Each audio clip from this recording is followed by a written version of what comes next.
कल प्रधानमंत्री मोदी ने देश को संबोधित किया और मुझे बड़ी उम्मीद थी कि कुछ ना कुछ उनके पिटारे में ज़रूर होगा। जो कोरोना से जो लगभग 3 लाख केस रोज़ आ रहे हैं उनसे निजात दिलाने के लिए प्रधानमंत्री जी ऑक्सीजन की बात करेंगे, अर्थव्यवस्था की बात करेंगे, गरीब लोगों को राहत देने की बात करेंगे, इकोनॉमिक पैकेज की बात करेंगे।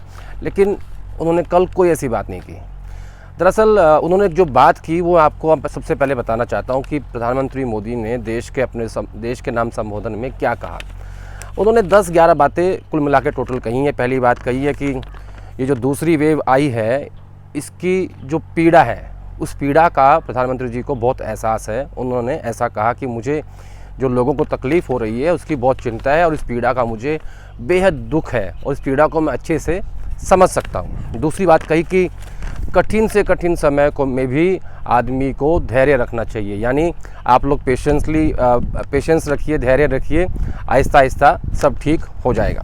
तीसरी बात कि ऑक्सीजन प्रोडक्शन और ऑक्सीजन प्लांट्स जो है वो लगाए जा रहे हैं। कोई इनसे ये पूछे कि अभी तक आप क्या कर रहे थे, अभी तक ऑक्सीजन प्लांट्स क्यों नहीं लगे, और अगर अब प्लांट लगेंगे तो वो कितने सालों में जाके पूरे होंगे, और इसके ऊपर कुछ भी ठोस कदम उठाने की बात उनकी तरफ से नहीं आई।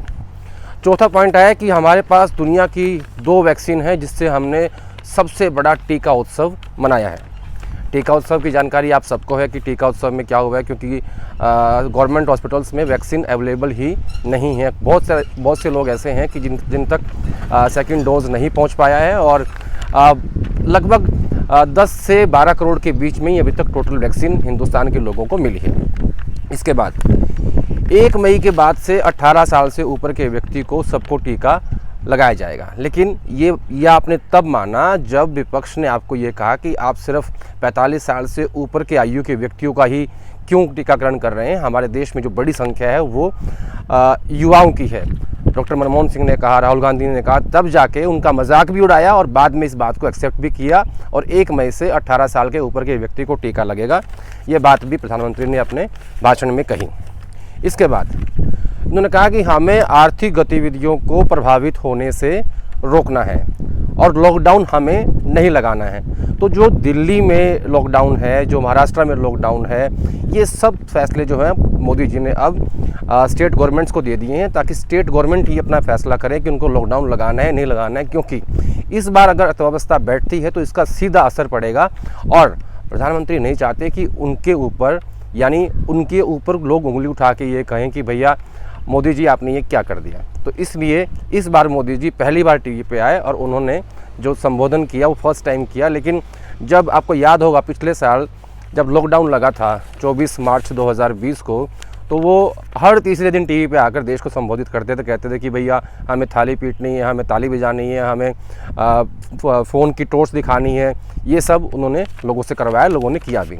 लेकिन इस बार उन्होंने सिर्फ इतना ही कहा कि धैर्य रखिए। आगे क्या कहा, जो आम लोग हैं वो राशन बांट रहे हैं, वो दवाइयाँ बांट रहे हैं, जो संगठन हैं, जिनकी NGOs हैं, जो भी व्यक्ति अपनी तरफ से काम कर रहा है वो सब करे। लेकिन ये नहीं बताया है कि सरकार क्या करने वाली है, कि सरकार की तरफ से कौन से कदम उठाए जाएंगे, सरकार की तरफ से किस तरीके से गरीब लोगों को राशन पहुंचाया जाएगा, किस तरीके से गरीब लोगों को वैक्सीन मिलेगी, जिस तरीके की ऑक्सीजन की जो मार है आज देश में वो कैसे पूरी होगी। लेकिन ये कह दिया कि हम जो प्लांट है ऑक्सीजन के वो लगाएंगे।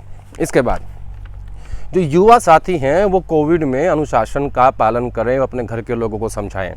ठीक है भैया, ये भी हो जाएगा, और लॉकडाउन का सवाल ही नहीं उठता, ऐसा मोदी जी ने कहा।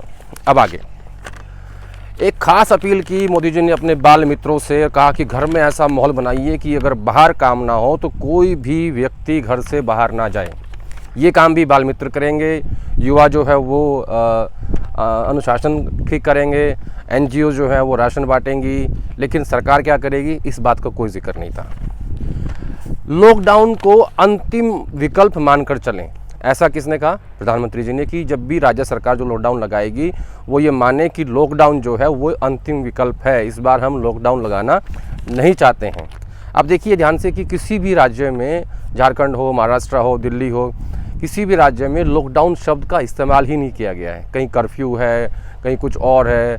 लेकिन इस बार सरकारें जो हैं वो लॉकडाउन शब्द का इस्तेमाल करने से बच रही हैं। मुझे उम्मीद ये थी कि सरकार की तरफ से कोई इकोनॉमिक पैकेज आएगा जिससे लोगों को राहत मिल सके, 2 पैसे उनके खाते में आएंगे, जिससे और इस इकोनॉमिक पैकेज का सीधा संबंध देश की अर्थव्यवस्था से है। जब तक गरीब लोगों के पास गांव में पैसा नहीं पहुंचेगा तब तक कैसे आप अर्थव्यवस्था को ठीक कर सकते हो। ऑक्सीजन की कमी देश में है। कल दिल्ली सरकार ने ये कह दिया था कि हमारे पास चंद घंटों की ऑक्सीजन बची है, लेकिन उसके बावजूद भी ऑक्सीजन को लेकर एक शब्द प्रधानमंत्री ने नहीं कहा। ये कहा कि हम प्रोडक्शन बढ़ा रहे हैं, कैसे बढ़ा रहे हैं नहीं पता, कब तक बढ़ेगा ये भी नहीं पता।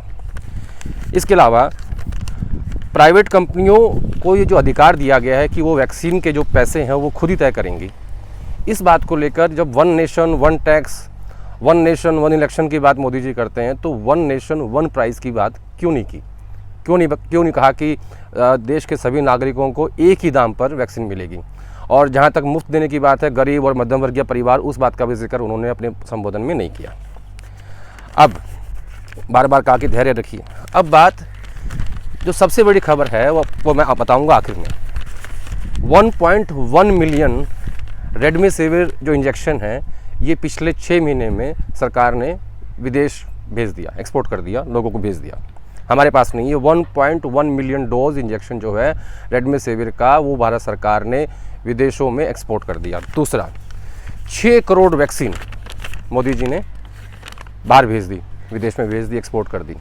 आज भारत के खुद के पास वैक्सीन नहीं है। रेमडेसिविर की जो हाल आपको पता ही है, ऑक्सीजन है नहीं।